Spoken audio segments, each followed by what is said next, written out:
আসসালামু আলাইকুম রহমতুল্লাহ বারাকাতু। বাংলাদেশের ইতিহাসে সর্বপ্রথম সম্ভবত জনতার মুখোমুখি অনুষ্ঠানে আমাদের বড়লেখা উপজেলার দক্ষিণবাগ ইউনিয়নের উপনির্বাচনের 6 জন প্রার্থীকে একই মঞ্চে মুখোমুখি করে এটা একটা নজির তৈরি করে দিয়েছেন।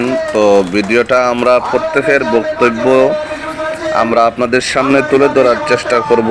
এখানে মূলত ইসলামিক সমাজসেবা ফাউন্ডেশন দক্ষিণবাগের উদ্যোগে এই হাজার হাজার জনতার এই হাসিমুখ এবং মিলন মেলা এবং 6 জন প্রার্থীকেই মানে উপনির্বাচনের 6 জন প্রার্থীকেই একই মঞ্চে দেখা বা ওনাদের মত প্রকাশ করা, কোলাকুলি করা, এটা অনন্য একটা নজির।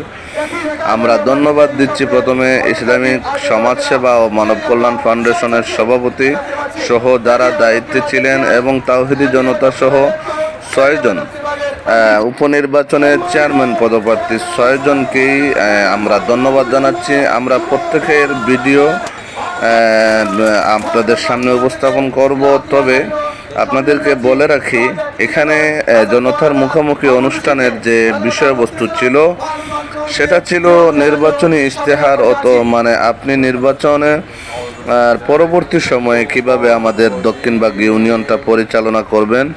তিলাওয়াতের মাধ্যমে, কোরআন তিলাওয়াতের মাধ্যমে শুরু হয়। একের পর এক নেতাকর্মীরা মঞ্চে আসতে থাকেন, মঞ্চকে সুন্দর করতে থাকেন।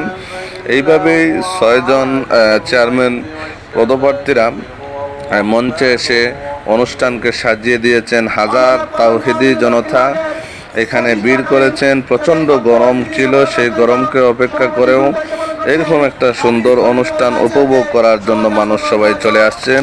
সভাপতি দেখতেছেন খলিলুর রহমান শাহিন সাহেব এবং সভাপতি ইমরান সাহেব, তারপরে আসন গ্রহণ করতেছেন আমাদের মাসুম আজির সাহেব, তারপরে আসন গ্রহণ করতেছেন, আমি দুঃখিত অনেকের নাম আমি মেনশন করতে পারি নাই। তবে এই অনুষ্ঠানটা আমাদের প্রিয় স্যার HM বদরুল ইসলাম সাহেব, আমার অত্যন্ত শ্রদ্ধাভাজন, ওনার নেতৃত্বে এবং ওনার উদ্বোধনী বক্তব্যের মাধ্যমে অনুষ্ঠানটা শুরু হয়েছে। আপনারা শুনতে থাকেন এবং আমাদের পেজটা ফলো দিয়ে সাথে থাকবেন। আমরা 6 জন চেয়ারম্যান পদপ্রার্থীর বক্তব্য আপনাদের সামনে তুলে ধরার চেষ্টা করব। সবাই ভালো থাকবেন, সুস্থ থাকবেন, যে যেখানে আছেন নিরাপদে থাকবেন। দক্ষিণবাগ আগামীর দক্ষিণবাগ সুন্দর দক্ষিণবাগ চাই।